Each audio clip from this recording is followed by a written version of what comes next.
Phone करेंगे किसके पास? पापा मम्मा के पास। लेकिन फोन तो आपके पास था नहीं, रेलवे का फोन रेलवे में अटैच होता।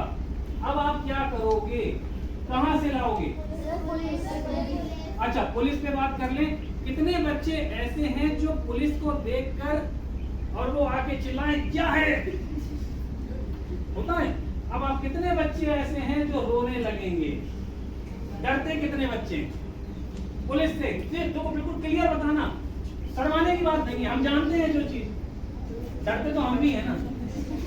अब हमसे ज्यादा तो आप ऐसा हो नहीं सकता, हम भी डर जाते हैं। मान लो भाई वहां जा रहे हैं, उन्होंने कि लग, अब पहले चिंता आती है, अरे कहीं हमारे पास गाड़ी में कागज वगैरह नहीं कि नहीं, लगता है डर तो हमें भी लगता है।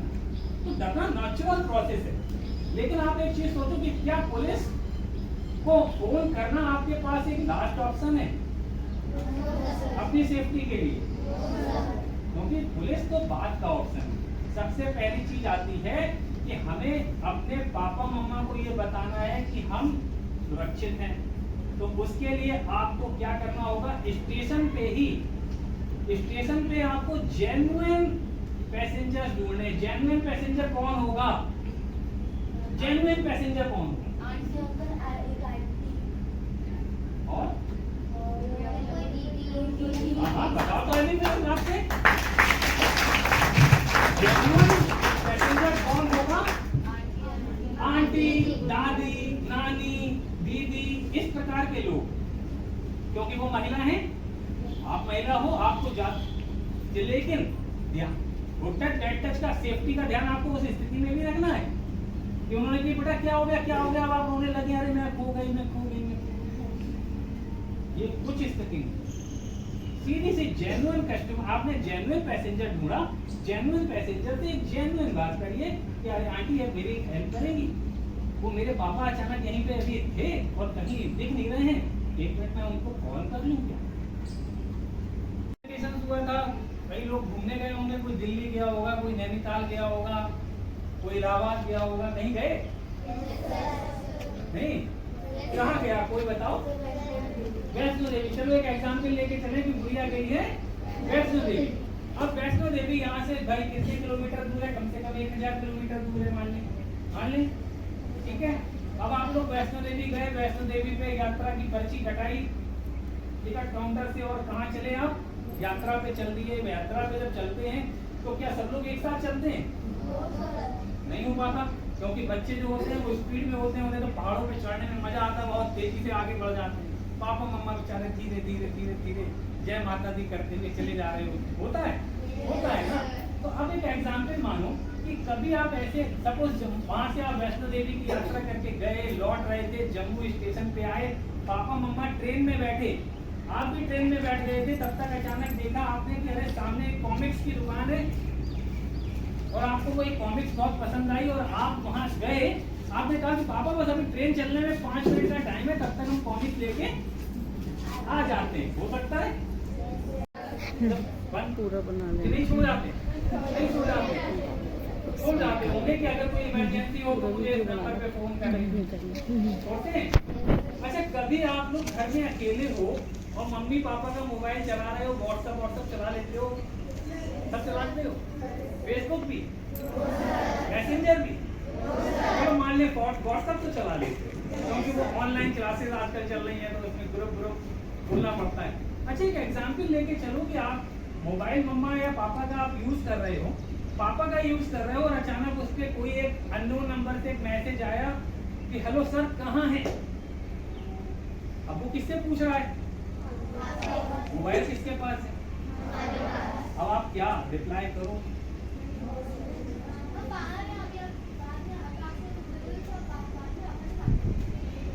अभी हम बाहर हैं, या उन्होंने कहा कि अभी हम बाहर हैं और अगर आपको जरूरत हो तो बाद में आप पापा से बात कर लीजिएगा। क्या ये बात सही है?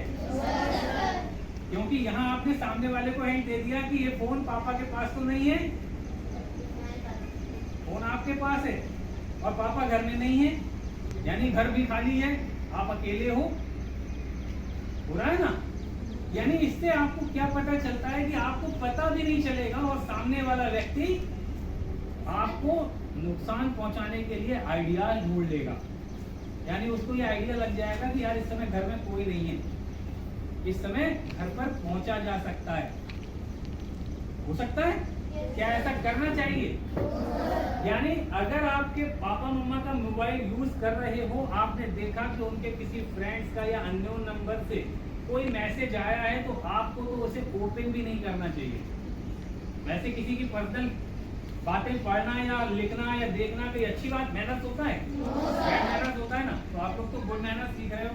तो यानी किसी का आपको अननोन नंबर हो या नोन हो, आपने देखा कि अरे ये पापा के फ्रेंड हैं, आते रहते हैं, अरे ये तो मुझे भी जानते हैं, मैं इनको जानती हूँ, तो उन्होंने आपसे पूछा अरे बेटा पापा कहाँ गए? अब आपने कहा अरे पापा तो के फ्रेंड है, मैं जानती हूँ अच्छे से। अब आपने कहा अरे पापा तो गए ग्वालियर, कब आएंगे? उन्होंने कि कल तक आएंगे। उन्होंने कि आप क्या कर रहे हैं बेटा? मैंने अब तो हम घर में अकेले टीवी देख रहे हैं। उन्होंने कि और सब लोग कहाँ हैं? उन्होंने कि और कोई तो है नहीं। अंकल आपको किससे बात करनी है? पापा पापा तो कल आएंगे। अब आप इतना कहेंगे भूल गए। क्या ये बात आपकी सेफ्टी के लिए सही थी? क्योंकि इस चीज का ध्यान रखें कि कभी भी अपनी सामान रह गया हो, किसी कारणवश आप स्टेशन पर उतरे और आपने ध्यान नहीं दे पाया और ट्रेन ने हॉर्न दिया और ट्रेन, हो सकता है।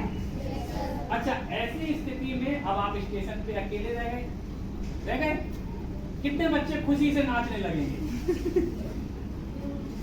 कोई नहीं। अच्छा, कितने बच्चे रोने लगेंगे? अब आप देखो कि सब रोने लगे। अब आप बताओ कि क्या, चलो हंसना, हंसे नहीं आप, अच्छी बात भाई, वैसे बहुत से बच्चे तो खुश हो गए आएंगे, अरे बाप टेंशन खत्म हो गई है, अब ना कोई रोक ना कोई टोक, अब तो जहाँ जाना है जो करना है। होता है ऐसा? नहीं होता। अब आपने कहा हम रोने लगेंगे, क्या रोना अच्छी बात?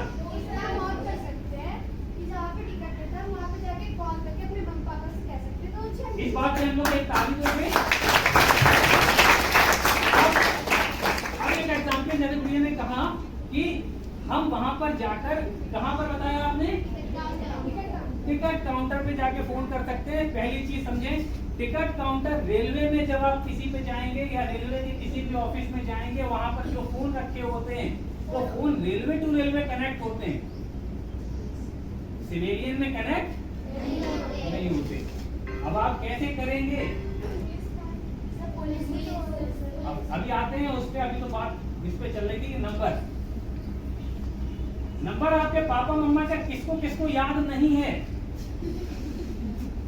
सबको याद है, तो इसके लिए तो ताली बजती है।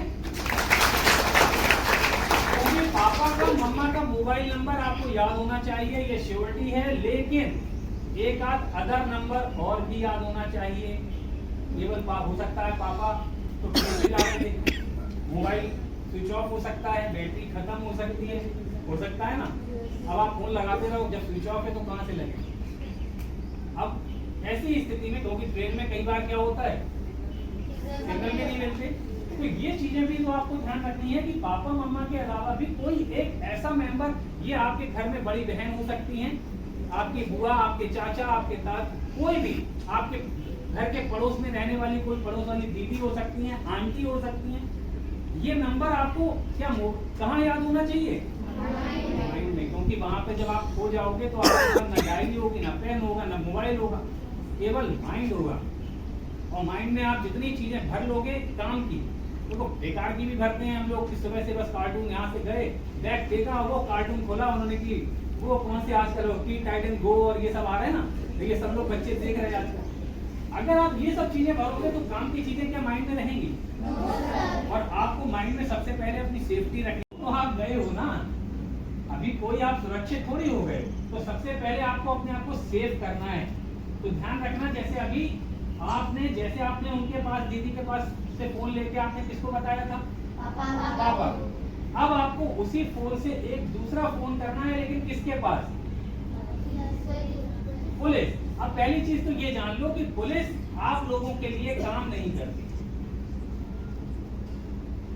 पुलिस का नंबर आप लोगों के लिए नहीं है, क्योंकि आप लोग बच्चे हो। बच्चों के लिए नंबर होता है चाइल्ड हेल्पलाइन। इस नंबर को देखें, कुछ पेपर हम लोग अगर यहाँ पे हैं तो नहीं, अच्छा कोई बात नहीं, यहाँ पे इस प्रकार के ये एक सुरक्षा नंबर का चार्ट है। हम लोग कोशिश करेंगे कि आपके विद्यालय में भी कुछ पेपर प्रोवाइड करा दें, ताकि जहां आप लोग पानी पीते हो या वॉशरूम जाते हो वहां पर ये पेपर लगा दिए जाएं, ताकि उससे क्या होगा, जब भी आप खाली करें, आपने देखा पानी में भीड़ बहुत है, तो आप लोग इस नंबर के सामने याद मत करो, बस देखते रहो। याद करोगे तो नहीं कर पाओगे, और देखते रहोगे 10 बार 20 बार 50 बार, अपने आप आपको ये याद हो जाएगा। इसमें आपके लिए सबसे जरूरी नंबर कौन सा है? 1098। इस नंबर को समझ लें, ये चाइल्ड हेल्पलाइन का नंबर है। जब आप इस नंबर पर फोन करते हो, ये नंबर किसके लिए है?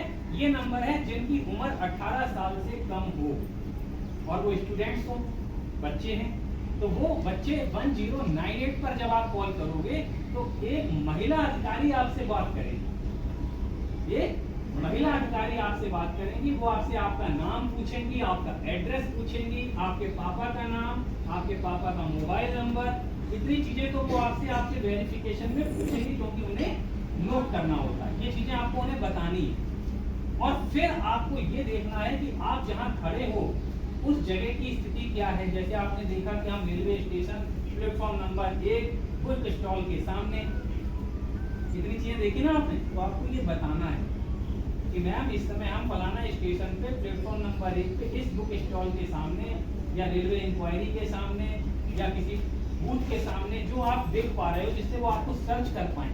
मैम हम यहाँ पर खड़े हैं, आपका वेट कर रहे हैं। क्यों वेट कर रहे हैं? अपनी सेफ्टी के, क्योंकि इनका काम क्या है? आपकी सेफ्टी। अब आपकी सेफ्टी के लिए जब भी ध्यान रखना, आपने कहा कि वो फेक पुलिस है या ओरिजिनल पुलिस है। जब भी पुलिस आपके पास आएगी तो पहला राइट, आप गर्ल्स हो, गर्ल्स को लेने कोई भी लेडीज पुलिस आएगी, जेंट्स पुलिस नहीं आ सकता। ये राइट है आपका। अगर आपको लेने कभी जेंट्स पुलिस आई है तो तुरंत आप उनसे कह सकते हो कि हम आपके साथ नहीं जाएंगे। आप दोबारा 1098 पर कॉल करोगे और उनसे कहोगे कि मैम मेरे लिए किसी लेडीज पुलिस को भेजें। पुलिस की पहचान, उनके यहाँ पर एक पट्टी लगी होती है ब्लैक कलर की, उस पर उनका नाम और ऊपर एक नंबर लिखा होता है, जिसको कहते हैं उनका टिकट नंबर भी होता है, तो वहाँ पे उनका नाम होता है। ये पहला राइट है, आपको देखना चाहिए कि वो ओरिजिनल है, अगर तो उसके नाम पे पट्टी होगी। क्या वो भी हो सकता है डुप्लीकेट लग जाए, 20 रुपए में सदर बाजार में बनती है, हम ही बनवा लेते हैं, ठीक है ना। अब दूसरा चीज क्या हो सकती है वेरिफिकेशन के लिए, आप कैसे पता करोगे कि वो ओरिजिनल है? स्टार भी हो सकता है, बाजार में मिलते हैं, खरीद के चेक कर लिए। हाँ, आप 1098 पे पूछ सकते हो, बहुत अच्छी बात है। इसके अलावा आप ना आई कार्ड दे सकते हो। आई कार्ड देखा ना आप लोगों ने, आपके इसमें मैम ने क्यों दिया आपको? इसीलिए तो दिया, ये आपकी क्या है? पहचान। उनके पास भी एक आई कार्ड होता है, वो आई कार्ड भले ही वो यहाँ ना टांगे हो, वो पर्स में रखे हो सकते हैं, लेकिन अगर आप देखना चाहोगे तो वो दिखाना उनकी ड्यूटी है, वो उनकी ड्यूटी पार्ट है। अब आप उस समय ये मत सोचो कि अरे वो गुस्सा हो जाएंगे, कि वो चिल्लाने लगेंगे। अरे गुस्सा हो जाएंगे, हो जाने दो, चिल्लाते हैं चिल्लाने दो, आपको बंद थोड़ी कर सकते हैं वो, ये राइट उनके पास है ही नहीं। तो जब है ही नहीं कि आपको कितना भी डराएं कि मेरे साथ चलो, नहीं तो आपको उठा के जेल में बंद कर देंगे। अरे कहना जो करना हो आप कर लो, हमें नहीं जाना तो नहीं जाना, ठीक है ना। कहने का अर्थ यह है कि कोई डराए तो आपको डरना नहीं है। आपने फोन किया था जेट पुलिस, तो चलो भाग गई आपके डर के। लेडीज पुलिस आ गई तो क्या अब आप चले जाओगे? अब क्यों नहीं जाओगे?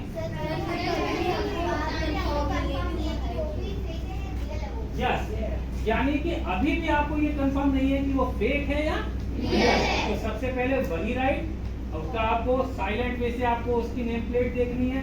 मैम मुझे अपनी सेफ्टी के लिए बस, मैम क्या मैं आपका आई कार्ड देख सकती हूँ? वो कहें क्यों देखना है तुम्हें, कौन होती हो तुम देखने वाली? कहना सॉरी मैम, तो हम आपके साथ जाएंगे। सीधा बोलो। जब वो आपकी बात नहीं मान रहे तो आपको भी कोई जरूरत नहीं है उनकी बात मानने की। कहना नहीं जाओगी तो क्या करोगी, यहीं रहोगी? कहना नहीं मैम, अभी हम फिर 1098 पे फोन करके आपकी भी कंप्लेंट करेंगे। कर सकते हो, आपके पास राइट है। रोना क्यों? क्योंकि आप रोते साथ ही सामने वाले को ये हिंट दे देते हो कि इसे थोड़ा सा भी डराओ तो ये डर जाए, और उसी समय भले ही आपको गुस्सा आ जाए खींच के लगा दो। वो लगाना आपके लिए, आपके प्रति उसके लिए डर बना देगा। लेकिन अगर आप डर गए तो वो आपको परेशान करने के नए नए रास्ते खोजेगा। कभी कुछ ना कर पाओ, आपको डर लग रहा हो तो आप चिल्ला दो। चिल्लाने से क्या होता है, सड़क के लोग, आस पड़ोस के लोग तुरंत देखने लगेंगे, अरे क्या हुआ क्या हुआ क्या हुआ, वो तुरंत आपसे भाग जाए। कभी अवॉइड मत करो। जैसे आप सड़क पे जा रहे हो, आपने देखा कोई पीछे से पीछा कर रहा है, अब आप देखिए कहीं पब्लिक में हो तो ठीक, लेकिन सुनसान में आप जा रहे हो तो क्या सही है? तो ये चीजें आपको ध्यान रखनी है। कभी भी अकेले हो तो कभी भी शॉर्टकट मत जाओ, गलियों से मत जाओ, सीधे सीधे सड़क से जाओ। क्योंकि कई बच्चे स्कूल पापा मम्मा लेने आते होंगे, कई वो लोग ऑटो से जाते होंगे। कितने लोग ऑटो से जाते हैं? अब ऑटो से जो लोग ध्यान दें, जो ऑटो से जाते हैं वो लोग भी ध्यान दें। कहीं ऐसा तो नहीं कि स्टूडेंट बहुत सारे भर जाएं और वो ऑटो वाला कहे यार बेटा आप तो हमारा यहाँ आगे बैठ जाओ आके। कभी ऐसा होता है? ये ध्यान रखना। कभी भी ऑटो वाले आपको कहते हैं आइए आप हमारे बगल में बैठ जाइए आके, पीछे बहुत बच्चे भर गए हैं, आपको बगल में बैठा है, क्या ऐसा करना चाहिए? पीछे से आपको बॉयज को उठा के आगे भेज सकते, लेकिन आगे उसके साथ आपको नहीं बैठते। कभी अचानक आपको कोई रास्ते में मिला, उन्होंने कहा अरे मुझे आपके पापा ने भेजा है, आपके पापा हॉस्पिटल में एडमिट हो गए, आप उनका एक्सीडेंट हो गया है, क्या कर तुरंत चल देना चाहिए? ये चीजें बहुत ध्यान रखना हमेशा, क्योंकि अचानक आपसे कोई मिला, आपने कहा अरे ये तो मेरे चाचा हैं, मैं तो इनको अच्छे से जानती हूँ, ये मेरे घर आते रहते हैं, पापा के बहुत अच्छे फ्रेंड हैं, वो कह रहे हैं आपसे कि बेटा आप स्कूल से चलो, पहले घर नहीं जाओ, चलो वहां लिए चले आओ। ऐसे में कभी भी किसी अनजान के साथ आपको नहीं जाना है, चाहे आप उसे जानते भी हो। सबसे पहले आपको कहाँ जाना है?